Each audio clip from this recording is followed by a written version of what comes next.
benefits.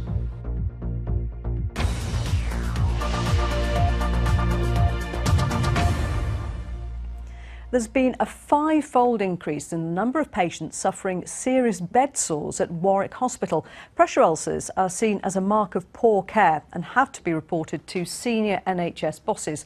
Complications can lead to death.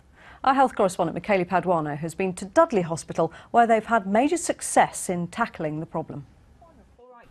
Vulnerable patients in Dudley are monitored at regular intervals to see if there are any signs of pressure sores.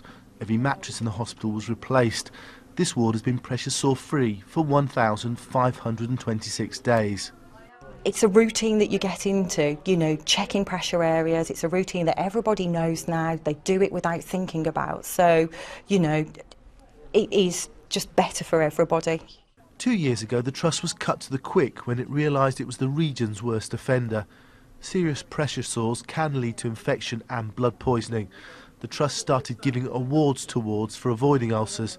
Directors even took part in a poster campaign. It resulted in an 80% drop.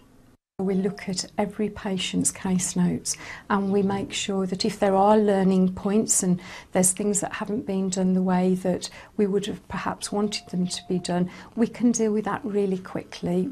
3 other hospitals have also had marked improvement. Sandwell and West Birmingham, Walsall and Worcestershire acute hospitals have also seen a 50% reduction in serious bed sores. In contrast, South Warwickshire NHS Foundation Trust has had a 500% increase, despite putting out a press release in July celebrating wards being 2 years free of avoidable pressure ulcers, and putting this video online in February 2013. We are celebrating 289 days free from... Of the 138 pressure ulcers it identifies, it says only 15 were avoidable. South Warwickshire NHS Foundation Trust says reducing pressure ulcers is a priority. Every case is now investigated. It's introduced a new electronic reporting system which it believes has increased the number of bed sores being reported. It claims not to have a problem when compared to similar sized hospitals. Birmingham's Heart of England NHS Trust also saw a 72% increase. It says it's introduced new policies and increased training. It's important.